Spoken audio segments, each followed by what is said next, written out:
So I actually want to give you some reasons for optimism here.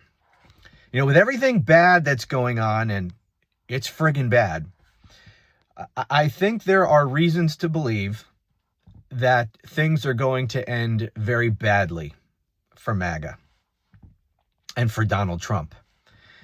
I've been saying this for a while, and I'll be honest, I vacillate because, you know, I get so pissed off at what's going on in this country, what this authoritarian criminal piece of shit has been able to get away with virtually no pushback. I'm furious at the capitulation and the acquiescence of people who could be able to, who are able to stand up to this, but who refuse to do so, either because of cowardice, because of their own greedy self-interest. They think that they can make more money in the short term by giving into this, by paying him off, by going along.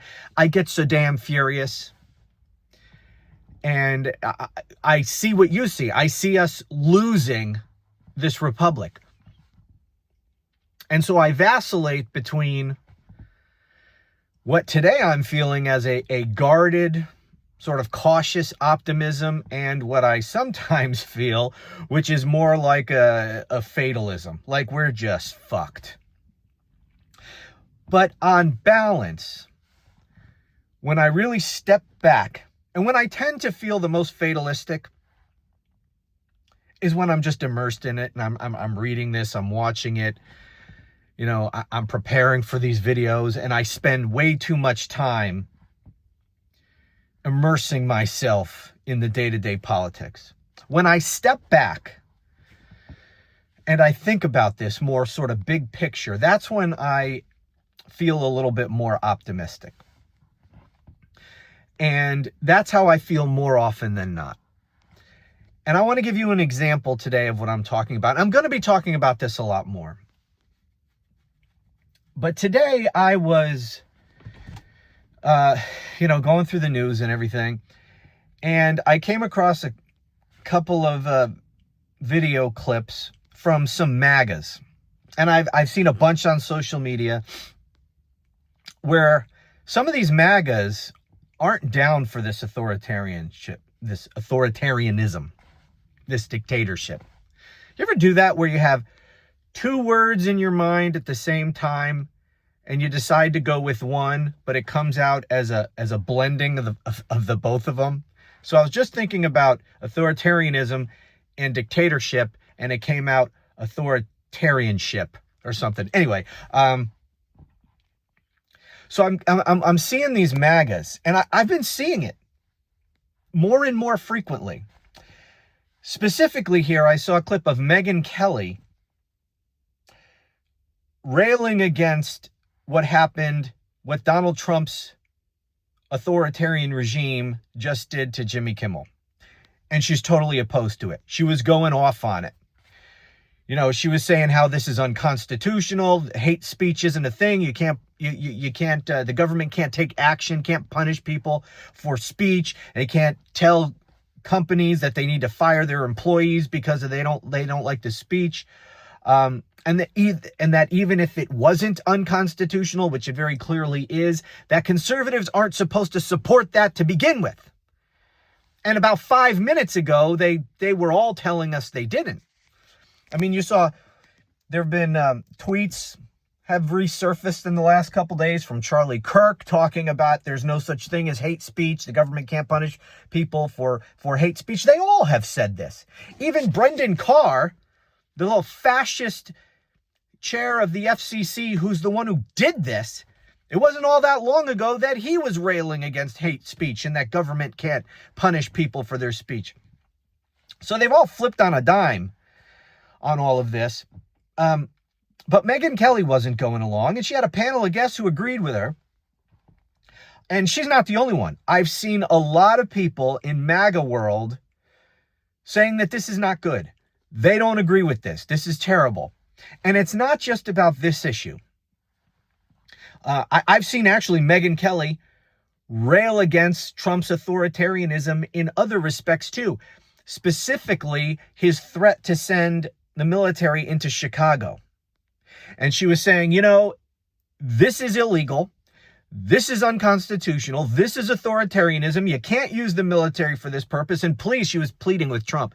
Please, President Trump, reconsider this. Don't do this. Don't send the military into Chicago. Don't force me to agree with J.B. Pritzker. Because everything that J.B. Pritzker said about how illegal that would be was right. And she didn't want to have to be defending, a Democrat. She wants to be on Trump's side, but she wasn't going to go along with this. And by the way, have you noticed that Taco Trump has chickened out thus far out of sending the military to Chicago? Instead, he's moved on to Memphis because he's got, it's a friendly red state governor there who has decided to do what Trump wants and invited them in.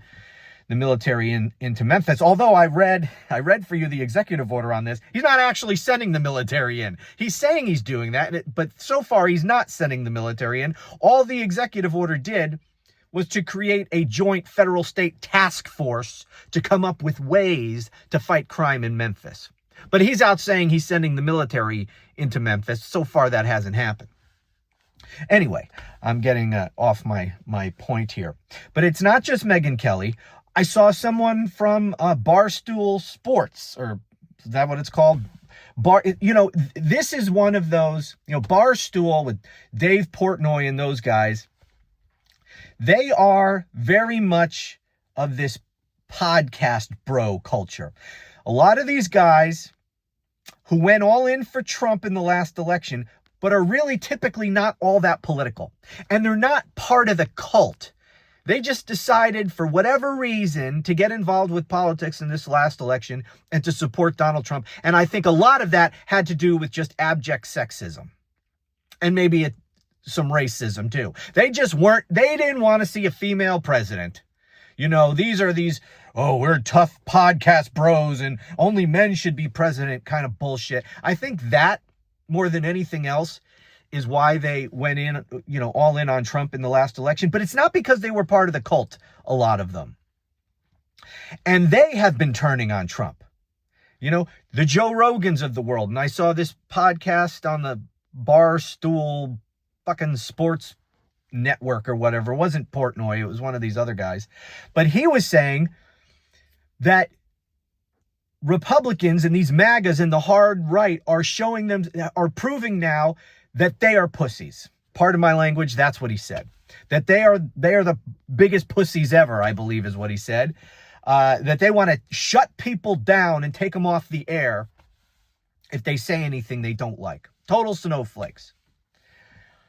So you got a lot of these people speaking out against this stuff. And it's not just on this speech issue.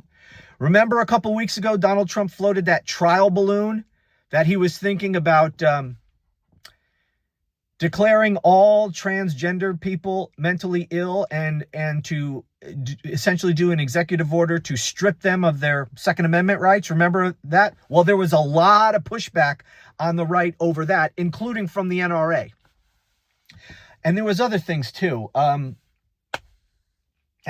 Slipped my mind at the moment. The point is, and here's my thought on Megyn Kelly and these other people who have been speaking out against Trump over this authoritarianism, over free speech and all this stuff. Because it wasn't just Megyn Kelly. It wasn't just this podcast bro that I heard. There's a lot of them saying this.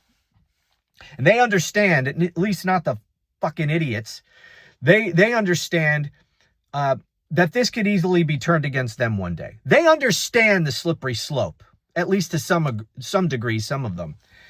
And, it's not lost on me that it's these people who have podcasts and make their money, make their living exercising their First Amendment rights. Those are the ones who, are really pissed off about this FCC Jimmy Kimmel stuff. Because they understand how easily they could lose everything. And that's what people need to understand. And I think more and more people are beginning to wake up to this authoritarianism and to realize that no one will escape the authoritarianism. I mean, right now, MAGA is just, they couldn't be happier because it's this is the government version of owning the libs. They're going after the libs. They're going after their political opponents. People who aren't blithering idiots, however, realize, okay, this is all going to come back to bite us at some point. It's not just going to be limited to the libs that we don't like. We're all going to be affected by this. Some of them are beginning to wake up. And my thought was, and I'm already going long, so there's a lot more that I have to say, a lot more points that I want to make about this. So please, if you don't subscribe to this channel, please do. I also have 2 other channels because I just have so much content. Well, there's a bunch of reasons why I have 2 other channels, but one of them is there's just so much stuff. I can't cover it all on one channel for a variety of reasons. So I have 2 other channels, which are linked in the description below. The Romano Report podcast, the Romano Report podcast, and Romano. So if you're not subscribed to all 3, if you're not checking out all 3 channels every day, then you're missing a bunch of my content, just so you know. Anyway, I've got a lot more to say about this, including the upcoming MAGA civil war. I mean, there's so much. But I was thinking, these people who are now out there warning and railing against, pushing back on Trump for his authoritarianism, these people they had other choices. The Megyn Kellys of the world and all these other people, and there's a lot of them online. There's a lot of big MAGA accounts online. I try to follow some of them just to see what's going on in MAGA World. I try not to spend too much time seeing what they're saying because it's such, anyway. But there's a lot of them that are more and more outspoken against what Donald Trump and his criminal authoritarian regime are doing. And I'm thinking, every time I see one of these fucking accounts railing against Trump's authoritarianism, I'm thinking, you guys had other choices. There was a Republican primary in 2024. You did not have to choose Donald Trump to be your nominee. And I believe that most of those people who ran on the Republican side would have won, if not all of them. But certainly there are several who would have won and probably would have won bigger and more comfortably than Donald Trump won in 2024. And they would have gotten a lot of the same policies without as much of the authoritarianism, without the clear trampling of people's constitutional rights, without all the fucking insanity, without the stupidity, without destroying the economy. Like, for example, Trump with his tariffs. I don't think any of the other candidates would have done that. Not a damn one. And a lot of what would have constrained other candidates, because some of them were really bad also, but not all of them. I mean, there were some moderate adult type candidates. I'm thinking people like Chris Christie, whatever you think of these people. They're not burn it all down, fascists like Donald Trump. They could have had Chris Christie. They could have had, what's her face? Nikki Haley. All right. I believe like Mike Pompeo was running for a while. They could have had people like him. There was others. Mike Pence was running.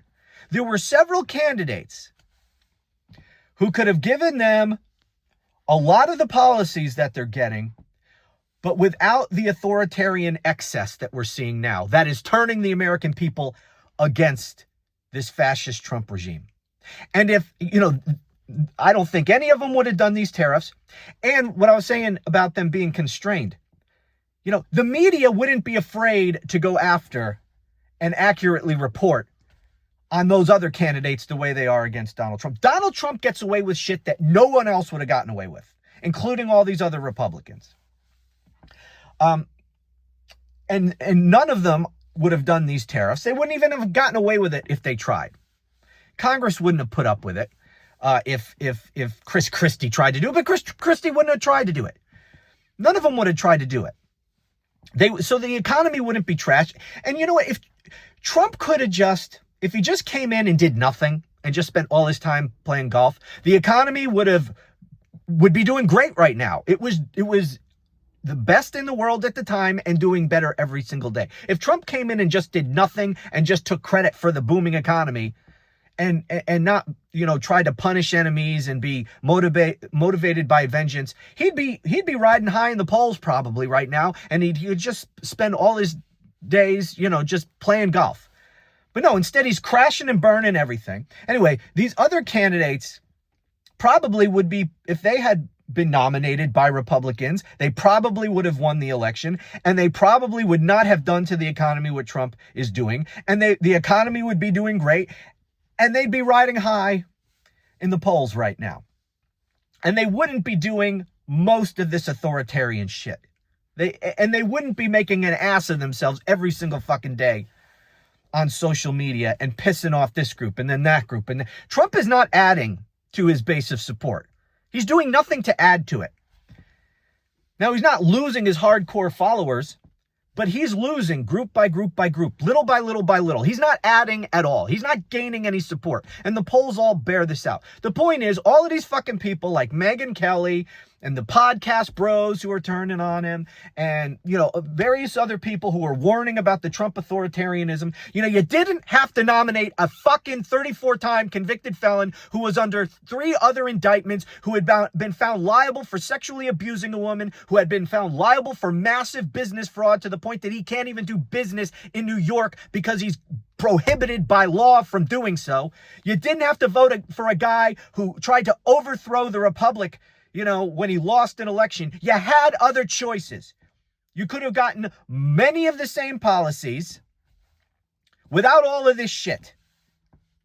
You had other choices. You did this to yourselves. And by the way, and I'll end this here, and I will continue this conversation in subsequent videos on this and my other channels, because so much more to talk about.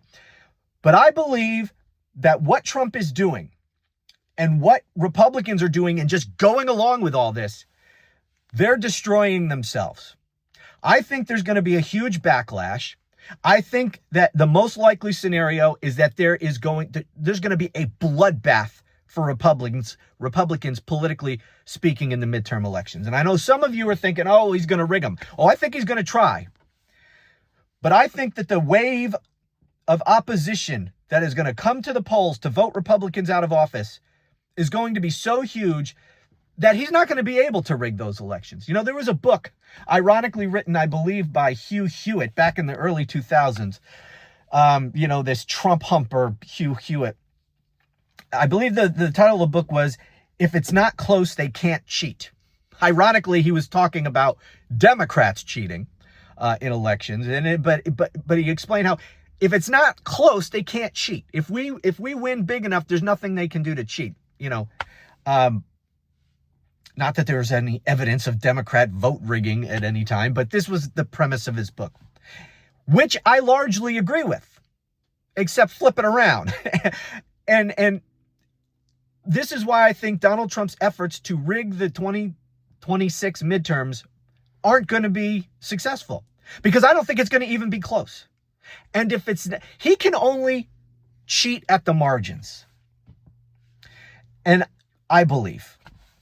And if that's the case, just trying to cheat at the margins, which is what he's trying to do, trying to squeeze some more Republican seats out of Texas, which, by the way, I think that is going to blow up in his face. I think that the attempt to get more Republican congressional seats out of Texas in their redistricting, I think that's going to blow up in their face, and it's actually going to add more Democratic seats.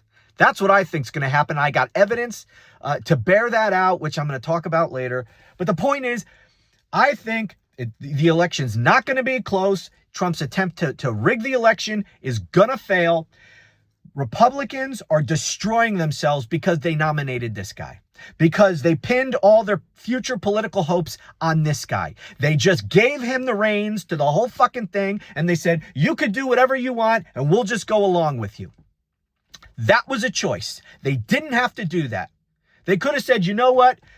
We're going to go with a different candidate. We're going to go with Nikki Haley, or we're going to go with this one or that one. That candidate probably would have won, and that candidate would probably be presiding over a booming economy right now, or an economy that certainly is way better than this one and would still be improving every single day.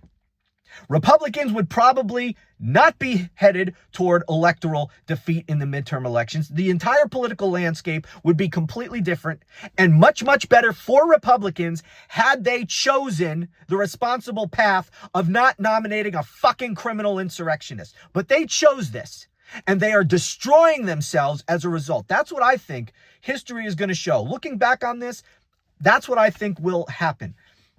Now, as I say, I vacillate, so maybe I'll say something different this afternoon depending upon the news. But overall, when I step back and look, that's the direction I think this is going.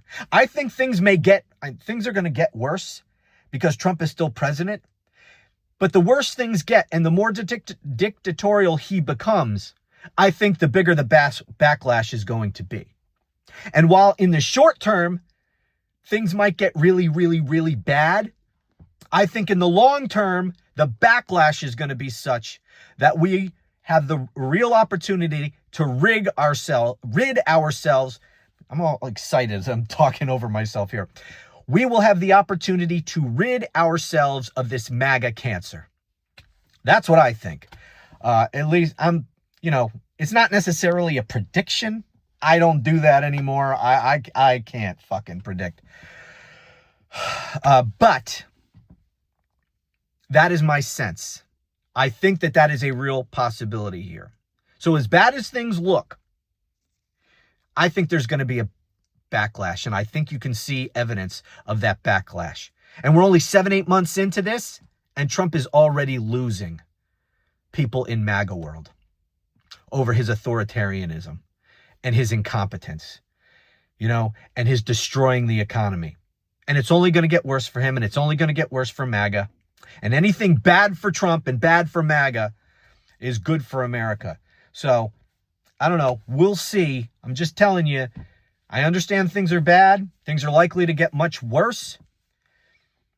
But that may cause a big backlash, which ultimately may redound to our political benefit at some point in time. Anyway, those are my thoughts. Please check out my other channels. Got a lot more to say. Thank you so much for watching, and I'll talk to you again soon.